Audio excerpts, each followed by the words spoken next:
I'd like to introduce Joe Rossetti, who's the Hardwood Initiative Coordinator at the Virginia Department of Forestry. He will be taking over from here. Okay, stop share. Okay, Joe, would you like to go ahead and share your screen? Yeah. Thank you, Rowena, and thank you for having me. So as Rowena said, I'm Joe Rossetti. I'm the Hardwood Initiative Coordinator for the Department of Forestry. The Hardwood Initiative and making it happen and run is my job. I've been with the Department of Forestry for almost 20 years. I started in a fieldwork job gathering data for the Forest Inventory and Analysis Program, then became an area forester in Southeast Virginia in Prince George and Surrey counties, and then moved to North Central Virginia out of the Warrenton office and worked from Fairfax and Loudoun down the east side of Shenandoah down to Madison and Greene on and off county-wise, but in that general area for the next 16 years. And I've been working out of our Charlottesville office running the Hardwood Initiative for the last couple of years. So I'm glad to have the opportunity to talk with you about it today. Please do use the Q&A for questions, and we will answer as many of those as we can when we get to the end. We'll go ahead and get started there. So the Department of Forestry's mission is to protect and develop healthy, sustainable forest resources for Virginians.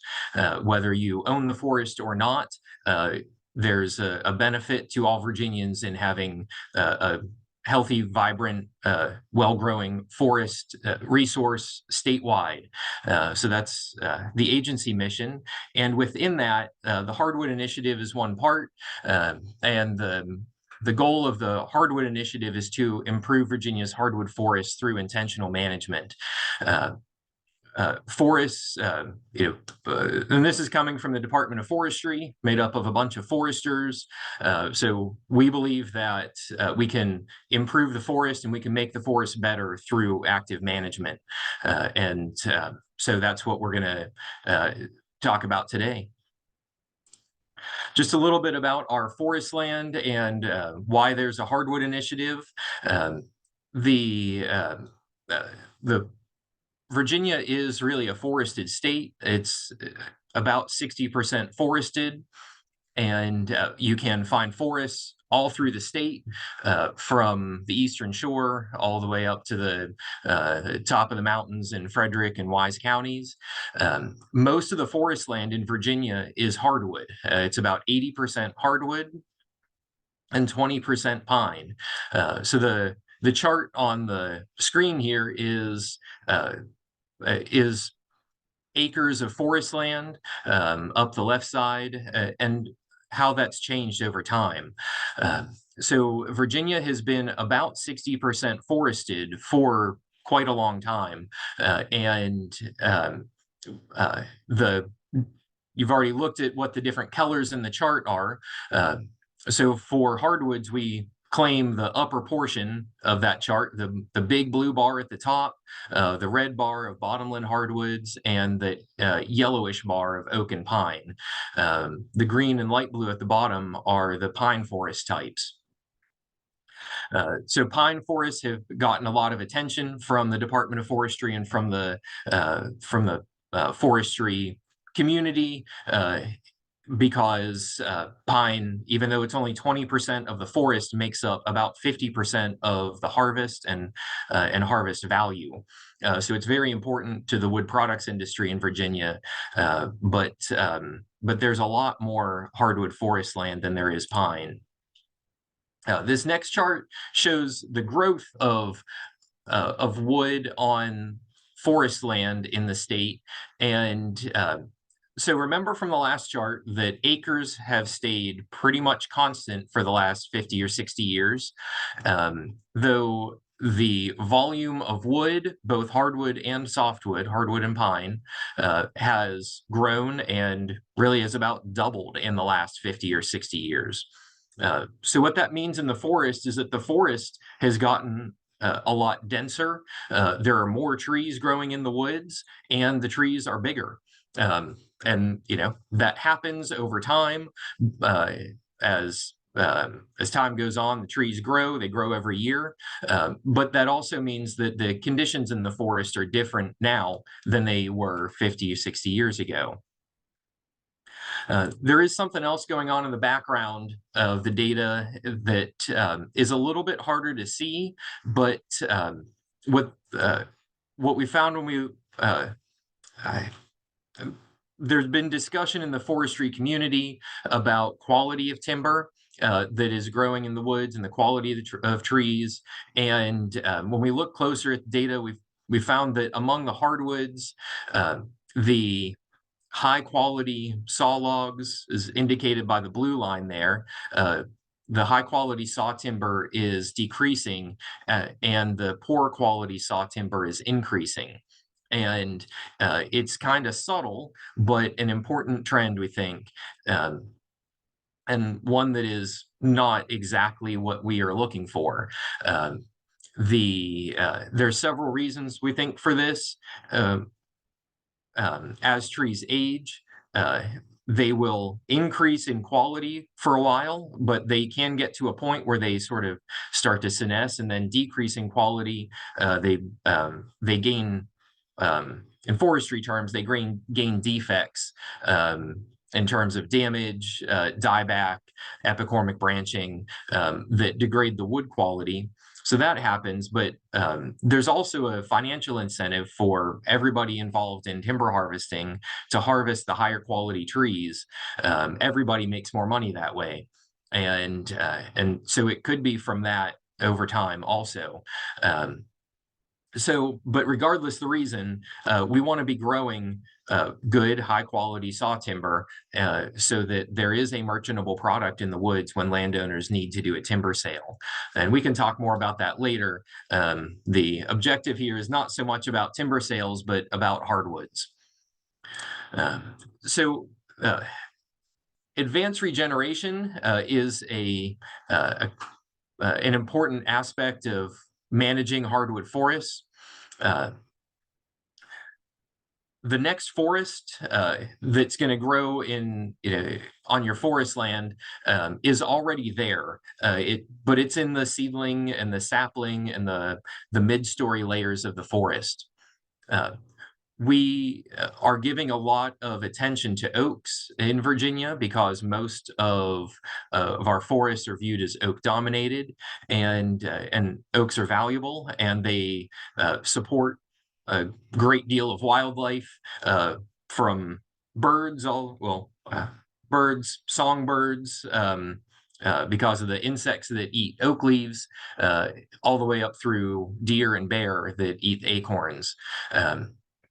So oaks are very important to our ecosystem, and oak regeneration has been very inconsistent in the forest, and in a lot of places very difficult to come by.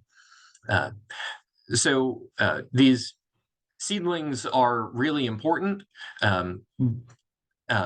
because oaks don't regenerate well after a timber harvest or after a significant disturbance. They have to be present as advanced regeneration, and it's really required to have them there and growing and thrifty for them to make it to the canopy later. Otherwise, they're going to be outgrown by other trees. And regeneration is something that I say occurs on its own, but not by itself. So I don't have to do anything to have the trees make acorns and drop them on the floor and for the acorn to germinate. But for that acorn to germinate and then that little seedling to grow, it needs to have good conditions for it to grow and develop in. And if it doesn't, then it's not gonna grow well. So I say that's kind of like these things. gonna expect lots of you have kids. Your kids are gonna, I mean, they're born and they're gonna grow, but they don't grow by themselves. They need care along the way. You still need to feed them. You need to provide them shelter in a safe growing space, and then they grow up, and they grow up strong, and they grow up well. So in a similar way, seedlings need care and some help along the way. They won't grow up well by themselves. So for oaks to be successful in regeneration, they need to be large advanced regeneration. So that's a picture of me in the woods actually now I forget. I've found stands like this occasionally, one in Spotsylvania, and this one I think was in Powhatan County. But those trees behind me there are white oak saplings. Large seedlings or saplings that are in a really good position to grow into the canopy. That is what we are looking for as foresters for advanced regeneration and large suitable advanced oak regeneration. They really need to be 6 feet tall, and 1 inch in diameter at the root collar is great. What we're really growing with when growing advanced regeneration is a large root system. And oaks tend to put a lot of energy into growing a root system before they grow in height very much. That way, if they're top killed for some reason, they can resprout, and they resprout well. The sprouts, the stump sprouts off of a seedling or sapling grow really fast. And those can keep up with other trees that generally grow faster above ground. So what we're really growing is growing a large root system as we grow that advanced regeneration. So even if the stem dies, is knocked over or burned or something like that, they resprout vigorously and can still make it to the canopy when there's a canopy gap.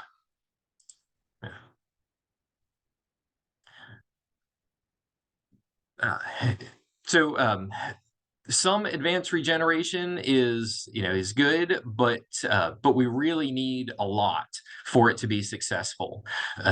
The research on this says you want upwards of 300 trees per acre of large advanced oak regeneration for it to be competitive in the next stand.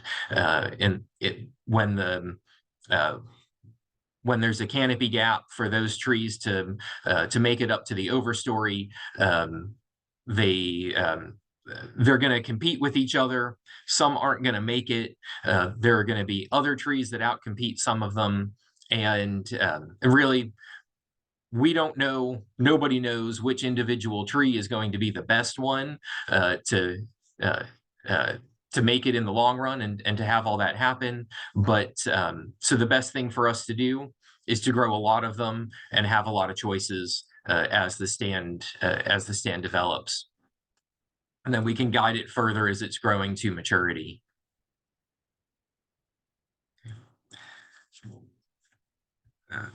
So in this image, about 75% of the trees in there are white oak.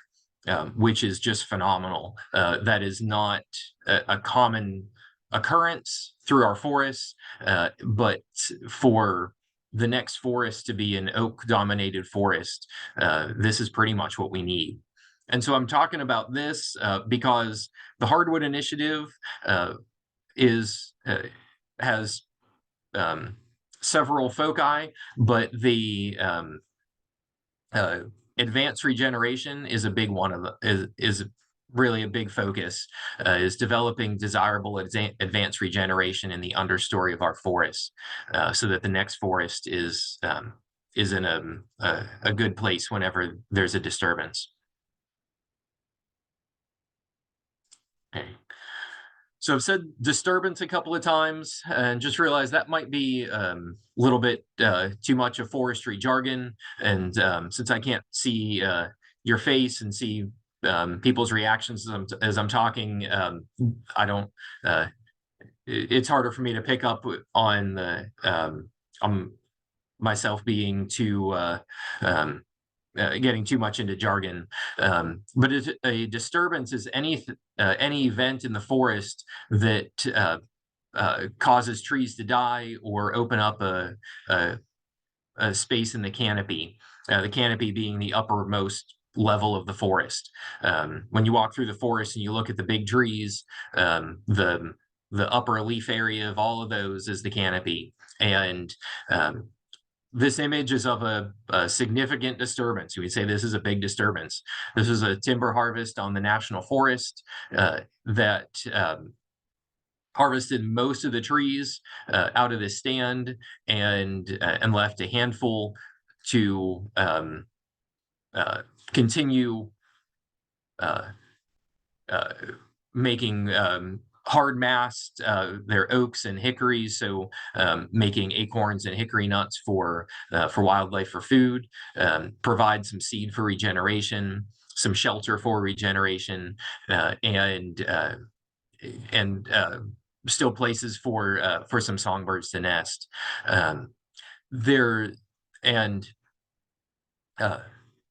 When this stand was harvested, there wasn't a lot of advanced regeneration in the understory.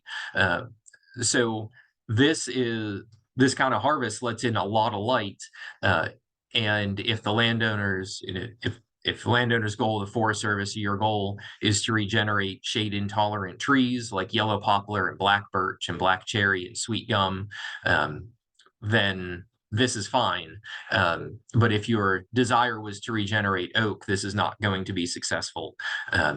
So before having or causing this degree of disturbance in the overstory, we would need advanced regeneration of oak to be successful in the long run. Timber harvesting is one kind of disturbance, but it's not the only kind. Insects can cause disturbance. Spongy moth, which is the new name for gypsy moth. Spongy moth can defoliate trees for several years in a row, leading to mortality. Ice storms can be a significant disturbance that opens up canopy gaps. Trees die from old age. Anything that causes a canopy gap, small or large, is a disturbance and lets a lot more light into the understory. And once that happens, something is going to grow up into that space in the canopy, and landowners want that to be something that they want, and they want in the next forest, and we want that too. We want it to be a tree that we want in the next forest. So we get the advanced regeneration and desirable advanced regeneration by setting up the conditions for it to be successful. So this is just a picture of what is kind of a normal forest stand in part of Virginia that doesn't get a lot of disturbance. There's large trees, there's small trees. Interestingly, on the right side of this image, there's a lot of mountain laurel, and on the left side, there's virtually none, and that's exactly how it was in the woods. To the right of where this picture was taken, the understory was full of mountain laurel, and to the left, and as you turn 90 degrees to the left, there was a none, and there was this hard line, and I don't know why, but it was very interesting. So we regenerate oak by giving it some light, but not a lot of light. The light conditions on the forest floor in this forest, whenever leaves are on the trees, will be such that there's not enough light for oak to regenerate and grow well. This would be at about 3 to 5% sunlight at the ground, and oaks might germinate in that, but they're only going to grow for a year or two, and then they won't have enough light. They need at least 10% sunlight to really sustain themselves and stay alive. They need 20% to start growing, and they need 30% to grow really well. So something needs to happen in here to get any seedlings that germinate up and growing. So we can do practices in the forest to increase light a little bit. And timing that with a crop of acorns is helpful. White oaks produce acorns every year, and red oaks produce every other year. A couple of years ago was a big mast year in most of the state, and that's when this picture was taken. The white oaks were just raining acorns down. You just about had to wear a hard hat in the woods. There were so many acorns dropping in the fall. But this is cyclical, and even though white oaks produce acorns every year, after a big mast year, they usually don't produce a whole lot, and not every tree is in sync with all the other trees, so there's always some acorn somewhere. But arranging your practices so that you can capitalize on a big mast year is helpful.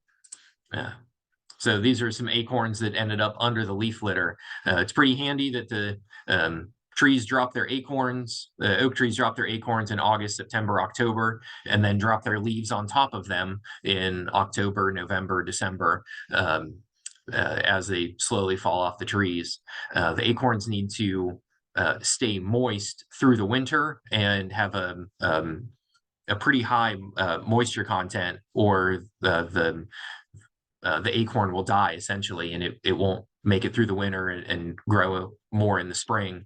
And the mulch of the leaves that falls on top of the acorns is helpful in keeping the moisture content in the acorn up.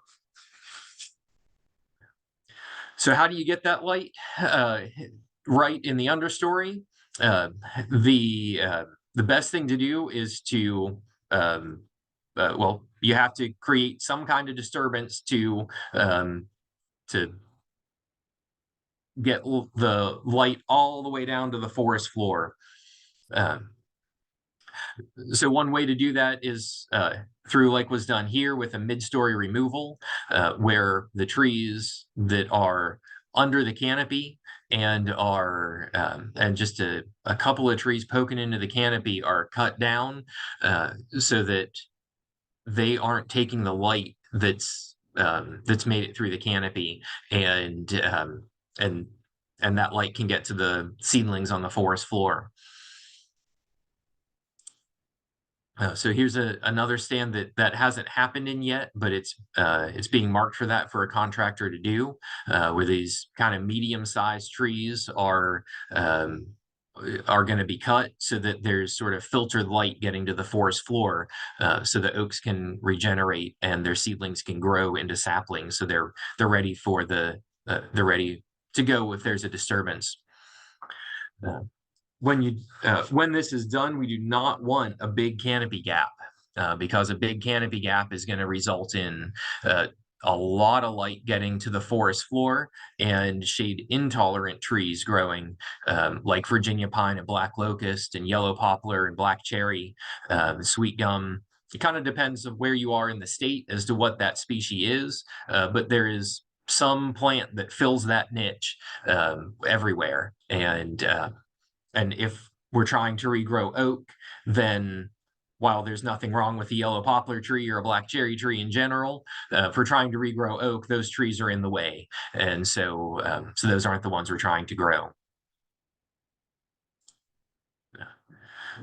Stump sprouting is a regeneration source, and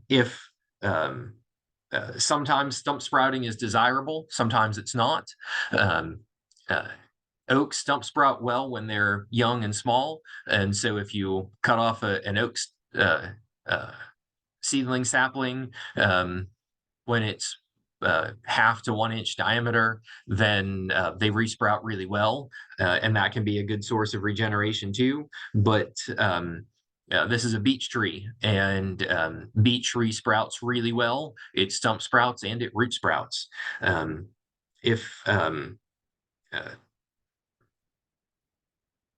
Most hardwoods do resprout, so getting them down can be helpful in getting more light to the ground for desirable regeneration. But if they resprout and it's not what you want, then they are going to need disturbed again. They're going to need cut or burned or herbicided or something else. Sometimes the stump sprouting by itself is desirable. These are some other beech sprouts, but if you can find the ends of those stems, you'll see they're browsed. Stump sprouts are an excellent browse source for deer. They are very nutritious because the root system is full of nutrients, and it's full of nutrients that are just waiting to grow leaves. So when the tree resprouts in the spring, all of the nutrients that were in the roots were supposed to go to all the leaves at the tips of all those branches that were there before the tree was cut. But when it's cut and it resprouts, the nutrients are much more concentrated in the sprouts and in those leaves, which makes it a very desirable browse and very nutritious for deer. So so resprouting can be desirable if more deer browse is part of your goal. But if deer browse is not part of your goal, then you can herbicide it to prevent resprouting.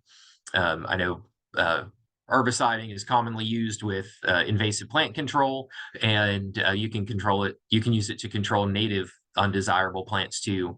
In this stand, American holly and sweet gum and American beech were herbicided out of the midstory in order to grow oaks.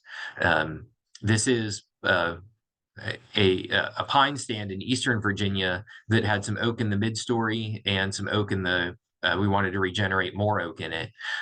So we herbicided the trees we didn't want in there instead of cutting them so that they would not resprout and we'd be able to grow the oaks out. Prescribed fire can be helpful too. Fire can top kill small trees.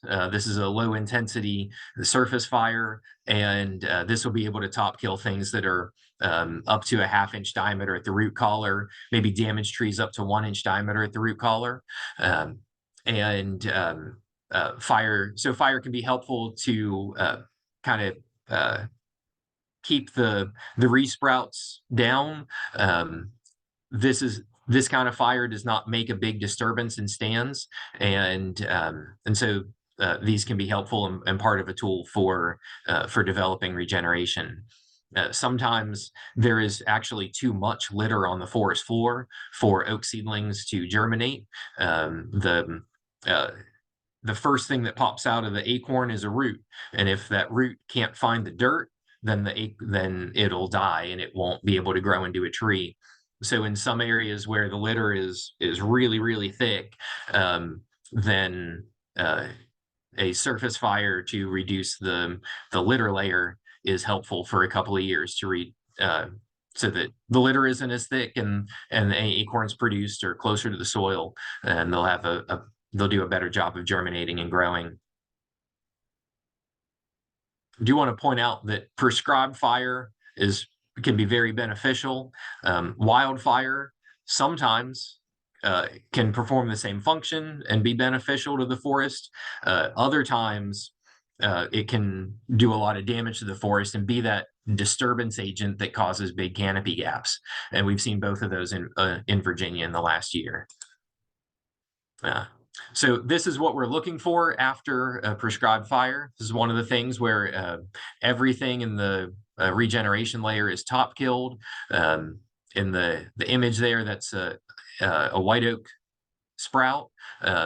The dead stems right next to the sprouts, those were growing last year, or the year before this fire. They were top killed by the fire, and just in the first month of growth, that white oak is already almost as tall as the sprout that was there before. And the sprout to the right of that was a 2-year-old sprout. So this thing is going to grow much taller this year than it did the previous couple of years.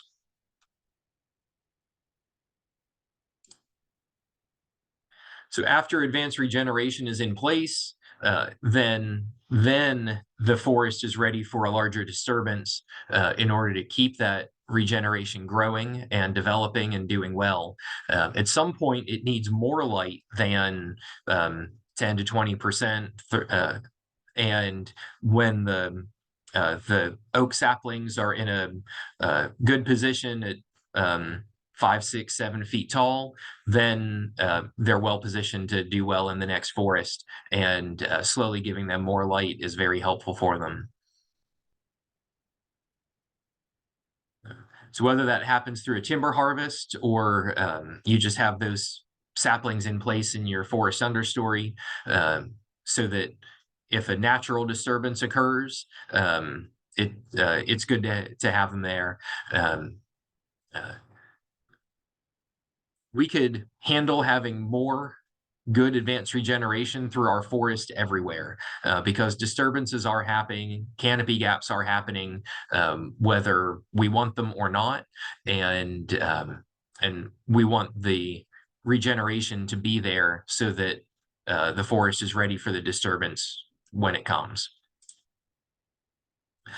So here's some large oak advanced regeneration that's growing in the understory of yellow poplar, and these oaks are ready for more sunlight.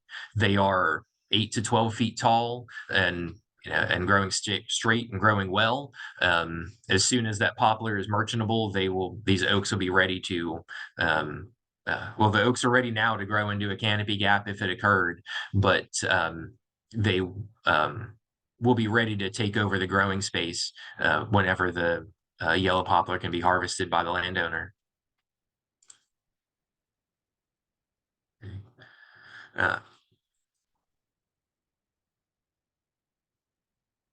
So in this image, this is advanced regeneration that is well established, and it's time to cut out the remainder of the overstory and work with what has regenerated.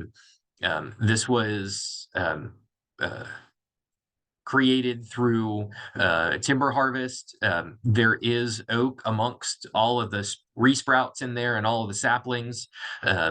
So it has already developed to the point where it's 6, 8, 10, 12 feet tall, and it is ready for the rest of the overstory to be removed.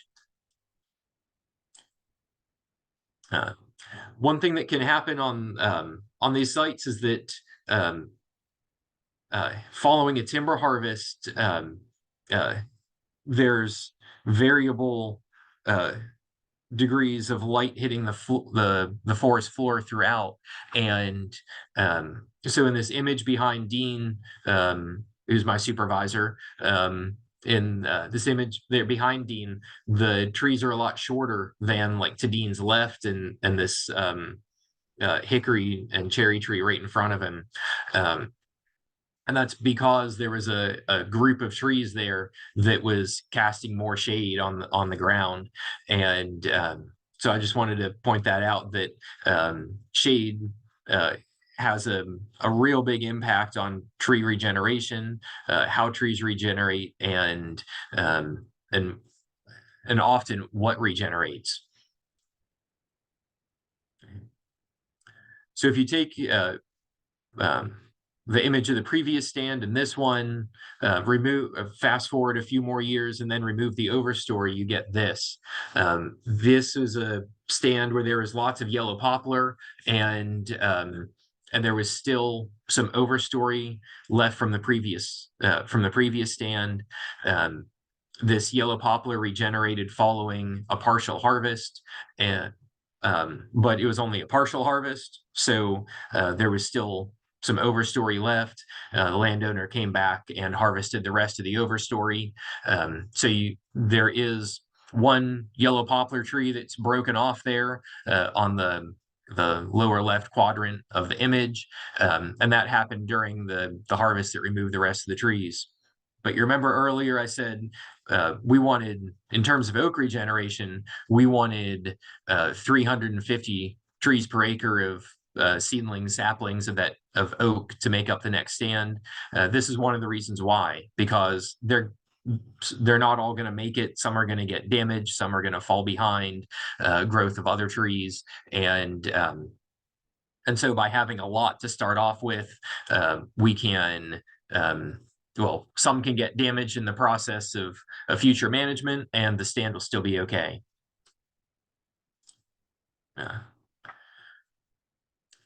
So as the regeneration continues to develop, you get a stand that looks like this, that is full of trees. There's 1,000, 1,200 trees per acre in this stand, and they're not all going to make it. 80% of those trees are going to die before these make it to maturity.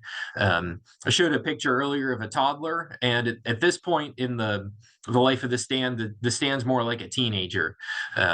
At this point, you put a lot of time into this. You don't want to go back and start again. You have what you have, and you have to work with it and do the best you can.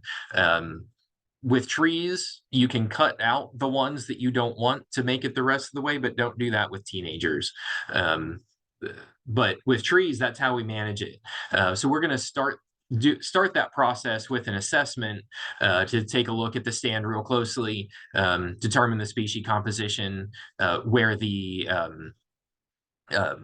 if there's some differences across the stand of where things are located. But what you do at this stage of development is going to shape the stand for the rest of its life, for the next 40, 50, 80 years of this stand's life. And so we want to be real thoughtful and purposeful about it. I said at the beginning that the goal of the Hardwood Initiative is to improve the forest through intentional management. And this is part of the intentional part of it. We want to do a good job of stand assessment and make sure that what we are recommending and what you do as the landowner is done intentionally and well. So when we go out and do the assessment, you don't have to understand this chart, but believe me, this chart makes sense to foresters. We take the information from that, using charts like this and others. We use these to help shape the recommendation of what to cut and how much to cut. And this is the I just wanted to point out that it isn't just as easy as walking into the woods and saying that one and that one and that one. There are specific targets to hit in order to achieve success in the long run. So to make sure you hit those targets, once you describe what you want to do, marking the stand can be helpful. This is one of our foresters in Chesterfield and Powhatan counties, marking a crop tree on one of the state forests. So you can use timber marking to mark either trees that you want to keep or trees you want to cut, and just be real clear with to the person with the saw as to what the marking means. Crop tree release is a popular practice at this stage of development to control the trees around your desired trees and give them more growing space. The goal is to get them more space for the crown that also gets them more space for their roots, so that your best trees get a larger share of the resources on the site, both growing space and therefore light, and water and nutrients. But we use crop tree release to maximize the growth of 30 to 35 trees per acre in stands. So this is what it looks like looking straight on at the trees. There's a tree that was marked like Kathleen had marked, and the competing trees cut. It really doesn't matter from the tree standpoint and the forestry standpoint if you cut your stumps low or high. I told the contractor here he could cut them high. He was using a chainsaw, so it worked much better for him. And the sprouts from those are not going to make it back to the canopy. They're gonna those stumps will resprout, and the sprouts will die and the stumps will eventually die. From the top, it looks like this. Like everybody else, we got drones a couple of years ago, and so now we can take fun pictures like this, among other things. But that's the kind of space this tree gets now, and that space around the crown is going to close in over the next several years. So to maximize the benefit, crop tree release would have to be redone, and the competing trees cut again. But this can help ensure that trees that tree species you want in your stand will make it. Trees that are falling behind in the canopy can be released to make sure that they stay in the stand. It can also help improve the growth of your best trees in the stand and get them to merchantability faster if that's what you're after. Trees also, the seed production in trees and flower production in trees is directly proportional to crown size, because the seeds are formed in the crown. As you have larger crown in a tree, you get more seeds. And seeds to the oak tree are acorns that that deer eat and lots of wildlife eat.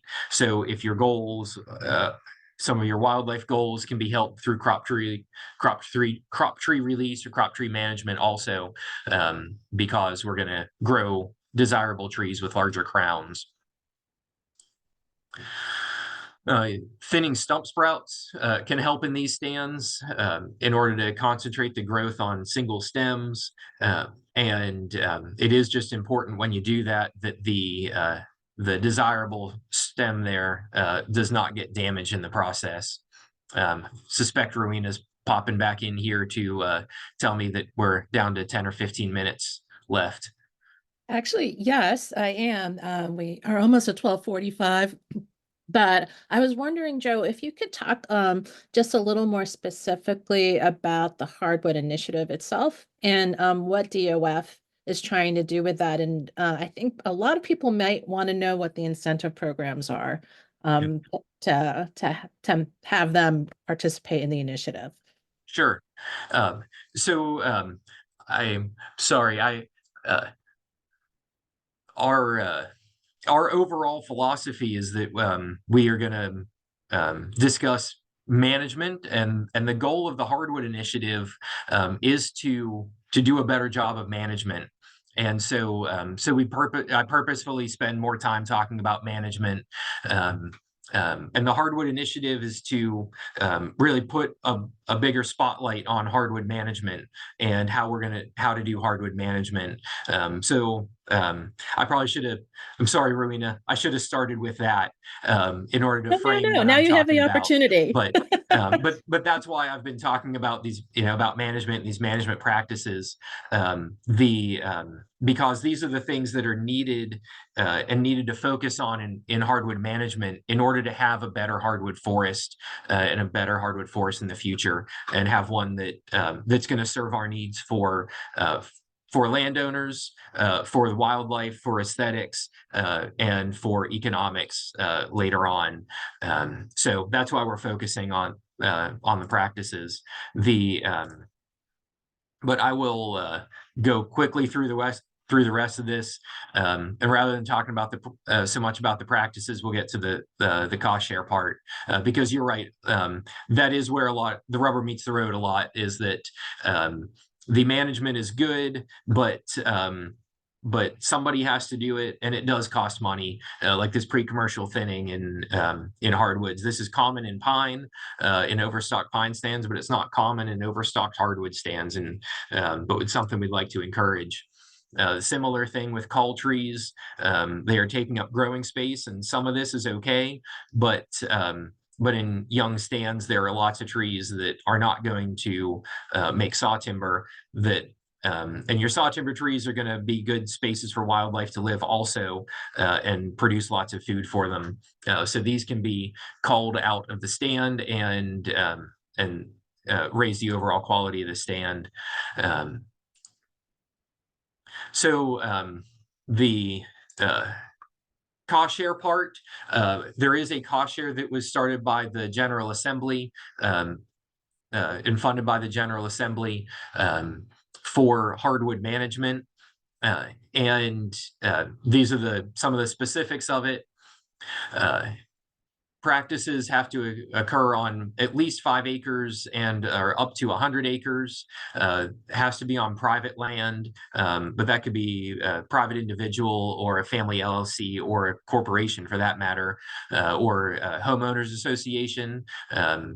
The practices have to be recommended by a forester after a stand assessment, and the ones listed at the bottom there are the practices that are part of the cost share program.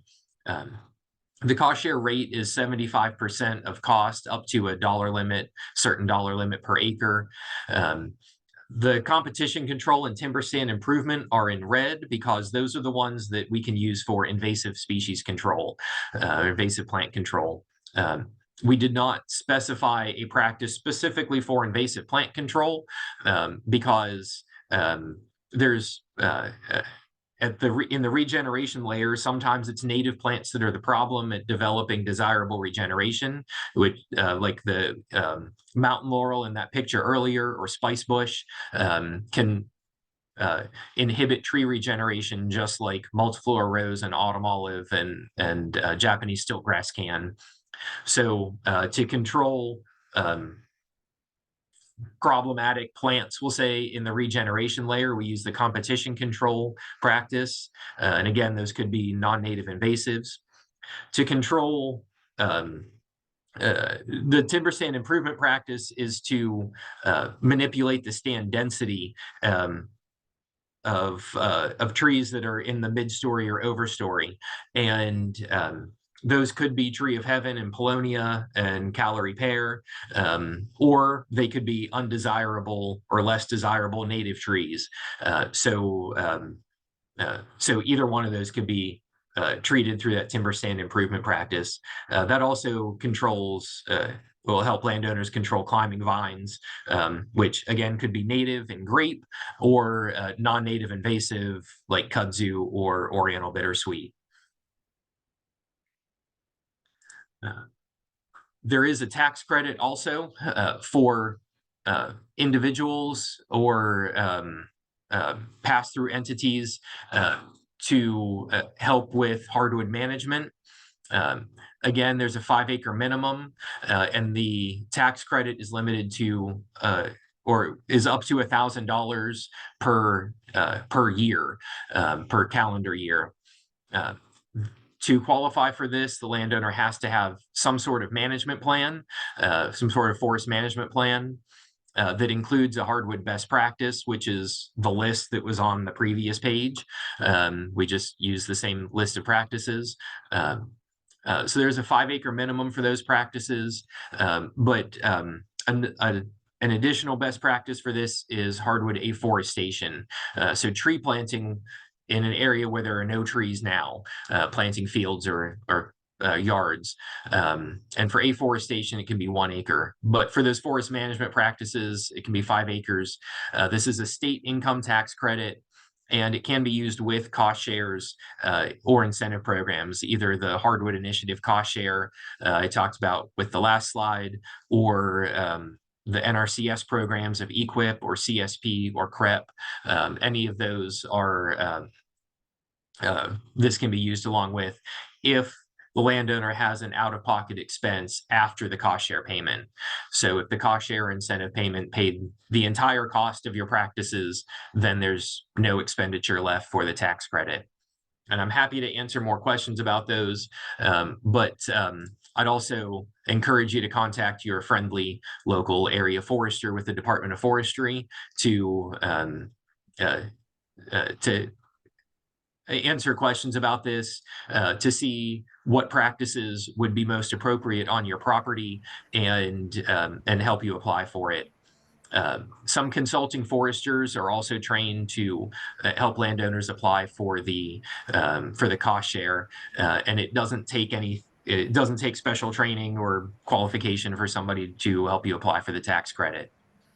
One question I get about the management plan for that pretty often is, does it have to be a stewardship plan or a particular kind of management plan? And it doesn't, but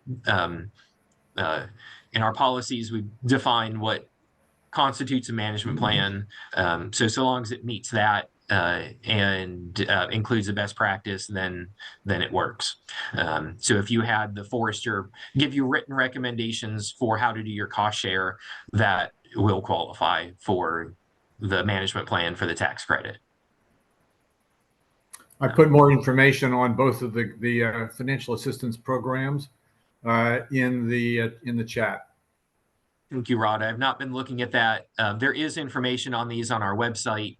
And if you would like, I can bring up that page and share it, but there's 8 minutes left till 1 o'clock. So it's probably a better use for our time. Yeah, well, So, the links I put in the chat were to your website. very good. Thank you, Rod. Yes, they are to the tax credit and about the Hardwood Initiative in general. Thank you so much, Joe. I learned a lot about hardwood, especially oak regeneration and all the work that has to go into that.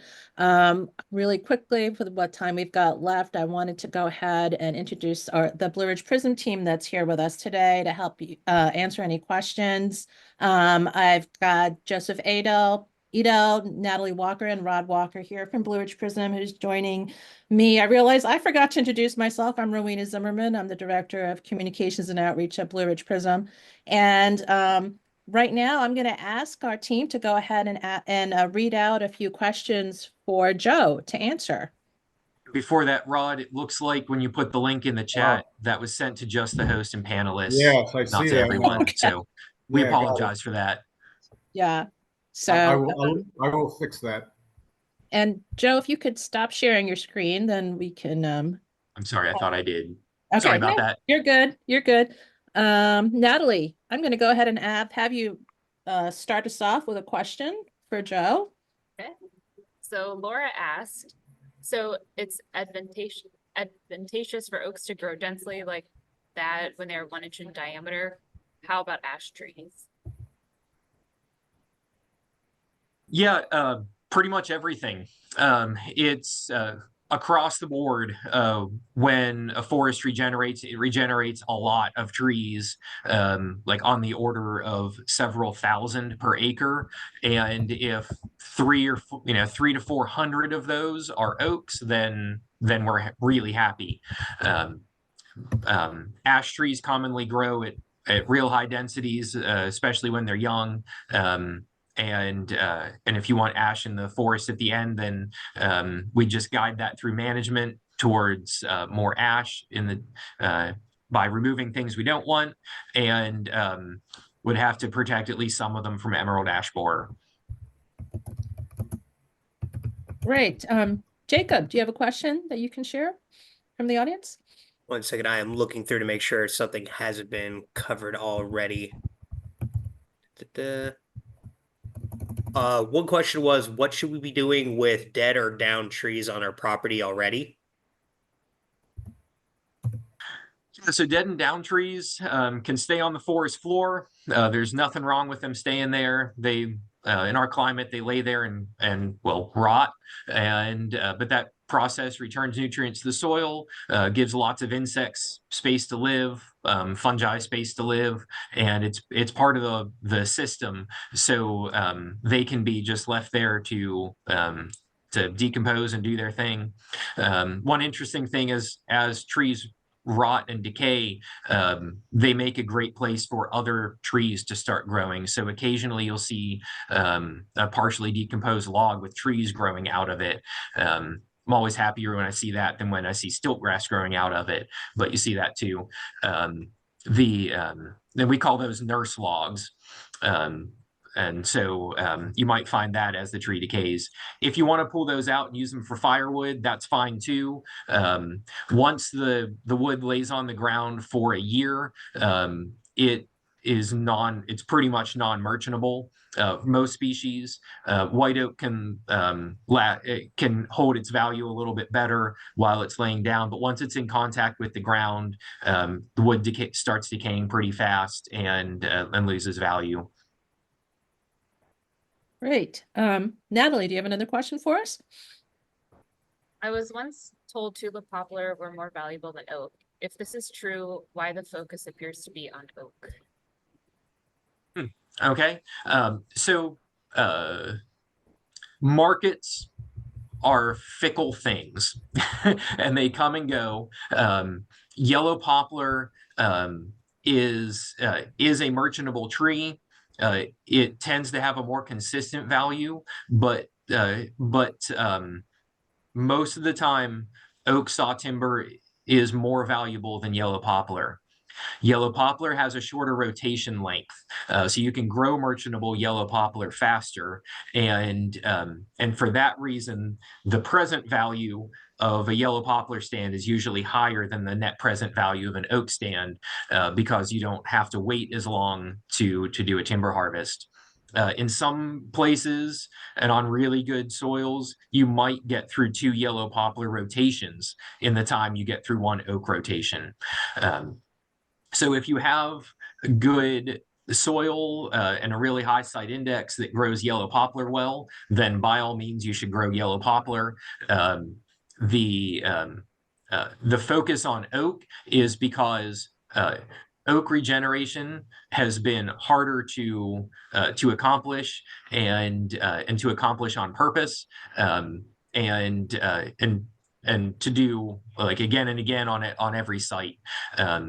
Oaks have a lot greater ecological value because of the number of insects they support and the amount of wildlife they support. Culturally, oaks have honestly, oaks are just kind of near and dear to lots of people's hearts, and our forests are oak dominated now, and so there's just a cultural desire to regenerate oak. There's some functions that oak wood is used for that yellow poplar can't be used for. So for all of those reasons together, we concentrate a lot on regenerating oak. Regenerating yellow poplar is much easier, especially on good yellow poplar growing sites. So we don't have to put as much effort into getting that to happen. And so all of that together is why we're focusing more heavily on oak. But again, all that said, if you have a good yellow poplar growing site and yellow poplar meets the landowner objectives, then by all means grow yellow poplar, and we are happy to help you grow good yellow poplar. The pre-commercial thinning picture that I skipped over was actually aspen. That image was from the Lake States, and there they grow aspen commercially. We don't in Virginia, but you could do that exact same thing in yellow poplar and grow it like loblolly pine here, and on good sites grow it on about a 40 to 45 year rotation. Okay. Well, we've gotten, Joe, several questions about deer and how deer like to nibble on little oak saplings, and we're just overrun by deer in Virginia. One person asked if the initiative would pay for deer fencing because to help protect the oaks from Right. being It's not a practice yet, but the practices are what we've started with in order to manage the forest. There's nothing to say that we're not going to add that in the future, and we might. We've definitely kicked around that idea, but if that's what we need to do to regenerate oak successfully, then on some sites we may well cost share that in the future. We have to think about what comes at the end of the lifespan of the fence too, because we don't necessarily want to end up with a bunch of 8-foot tall fences all over our woods either. I've tripped on barbed wire in the woods in the past, and I don't want to have people run into larger fences. But yeah, the best way to address the deer population is through more hunting, but that is another whole conversation that I am not the best person to lead. Okay. Jacob, you have another question for us? I'm also seeing a number of questions on the emerald ash borer. A bit of what's he said, the prognosis on the recovery, and how can we help protect from the emerald ash borer? Yeah, so as far as recovery, as far as I know, the jury's still out on that.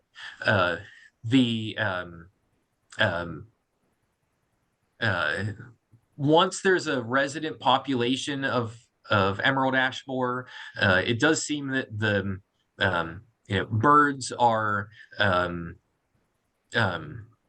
birds learn what it is, predators learn what it is, and ash trees can survive a certain amount of emerald ash borer damage. And so long as the EAB population is low enough, then ash trees will survive and keep growing. But if the EAB population gets up to a certain level, then and a tree gets attacked enough, then it'll girdle the tree and kill the tree. That's a long way to say I don't know for sure what the long-term prognosis is. There are some trees that haven't been killed by emerald ash borer, even though the insect's been in the area for a while. That's where most of the research is focused, is on those individuals that seem to have withstood the frontal wave of attack, which is always the worst thing with new non-native invasives. I mean, the insect is here to stay. That's probably about the best I can do for you.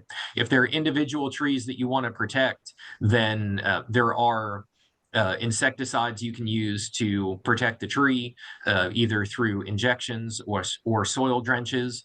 There is a cost share through the Department of Forestry to help landowners do that. The application period for that is April and May every year. So that will be available again next spring. Pending funding, but I believe that's in good shape. Those treatments are good for like individual trees or a couple of trees on a property, or rare species like pumpkin ash and black ash. It's not a way to treat every ash tree in your forest. Nobody has recommended using that much insecticide, and not to mention the cost of it and the practicality of doing it.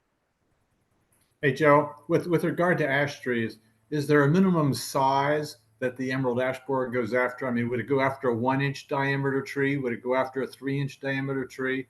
Is there some small size where they're safe, if you will? Yeah.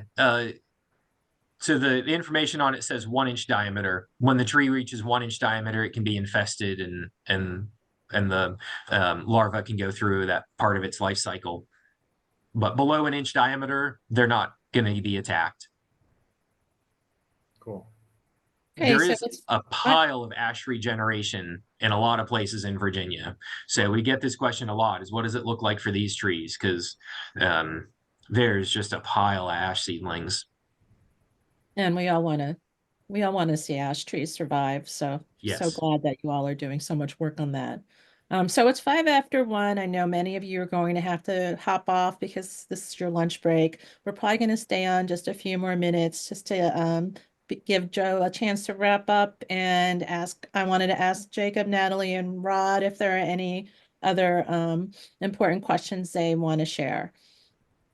So, Joe, when you do the tax credit, or you get if you have a DOF forester come out and do a plan for the cost share and the tax credit, do they have to do a plan each year for the tax credit, or can one plan get you tax credits for years to come? One plan can get you tax credits for years to come. You don't have to have a plan done specifically for this. So if you have a land use plan, a stewardship plan, a tree farm plan already existing on your property, and it includes a best practice, then that plan works. You can tell the forester, I have a plan, I want to do this.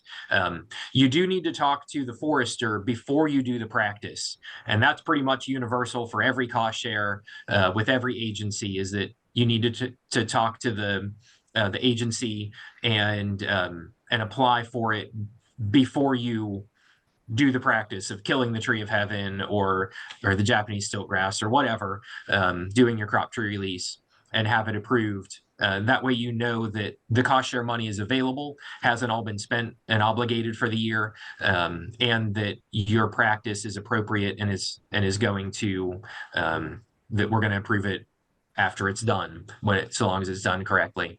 But to directly answer your question, yes, one plan can serve multiple purposes, and it can be good for many years. And so if you go through there's a form to be filled out for the tax credit that includes being signed off by the forester after you've done the work. Yes. And when do you turn that form in, and does DOF pay out the money, or do you have to just have that form to enter it on your tax return? I mean, it's not clear how that process works. Okay. So it starts with the landowner contacting the forester saying, I'd like to participate in this. Or when the forester talks to you about practices you can do on your property, they may say, and there are financial incentives, like such as cost share and tax credit. Let me know if you want to do that. The forester does have to review your plan, indicate on an application for the tax credit. So we have there's been a saying around here for a little bit. There's a form for that. So there's a form for the tax credit application. And so on that form, the forester will fill out what best practices are in the management plan. The forester has to see the plan, and then the forester would indicate that this is appropriate for the tax credit. Then forester will hand the form back to you, and the forester will report to me that this is a tax credit application in progress. Then you would do your practice and have an expense in doing it. After you're done, you tell the forester that you're finished. Forester comes back out, looks at what you did to confirm that it was done the way that it was planned. Has to be on at least 5 acres, and the forester will sign the application again at that point, saying this was done correctly. The forester still leaves the form with you to fill out the details of the cost and your social security number, and to fill out any cost share that you received. If you received cost share, then you can only get tax credit for the difference between your expense and what you received in cost share. After that, you mail the form to me here in Charlottesville, along with documentation of the cost and cost share, and I would review it, make sure the math is all right, make sure that that those practices, are appropriate, and by the time it gets here, they would be for sure. But it's just another check on it, and then I would report this to the state tax department and send a letter to you as the landowner with the credit number that I assign it, and that would be your documentation to use on the taxes. But once I get the form, then the tax department finds out about it, so that's in their system, waiting for you to say that you have the credit. The documentation comes back from me to the landowner that credit has been recorded. And then you put that on your Virginia tax return. And of course, just be clear, it's on the Virginia tax return. It has nothing to do with your federal tax return. Yes, it is on the Virginia state income tax return, not the federal, and it does not count against your property taxes. That is different also. It's only the income tax. So effectively, to be able to use it, you have to pay Virginia state income tax. If for some reason you don't, we've had some landowners that own property in Virginia, but they live in North Carolina or Maryland, and so they don't pay Virginia income tax. They effectively can't use this at this point because it's a non-transferable tax credit, so they can't sell it to someone else. Some people have applied for it, and it just kind of sits there in case they do move to Virginia in the future and they start paying Virginia tax. This credit can be carried forward for up to 5 years if you don't use all of it in the first year. So we tried to make it as usable as we can, but it is a Virginia state income tax credit. Yeah, these are two great programs. I have to believe a lot of people on this call and not to mention on the PRISM email list, could or should take advantage of these programs. Yeah. And I know Natalie and Jacob are out with landowners on a regular basis and making recommendations. I will later, I'll be sure to share with you what our standard is for a management plan because the plan doesn't have to be prepared by the Department of Forestry for this. Your plan could serve that need also, so long as it has the elements. Well, that's really good to know. I didn't know about that part. And so I heard on the number 5 a lot. And you have to have 5 acres, and this can be good for 5 years. I want to say thank you, and also remind the audience that I will be sending out a copy of this recording to everyone who registered, as well as all of the links that Rod shared with you about the cost share and the Hardwood Initiative and Joe's contact information. But now I'm going to go ahead and end this webinar because we're almost 15 minutes over, and I know we want to respect your time. But thank you so much for joining us today. Thank you so much, Joe, for sharing all of your knowledge and helping explain the Hardwood Initiative to us. And thank you to Jacob, Natalie, and Rod for helping with the questions and with the audience.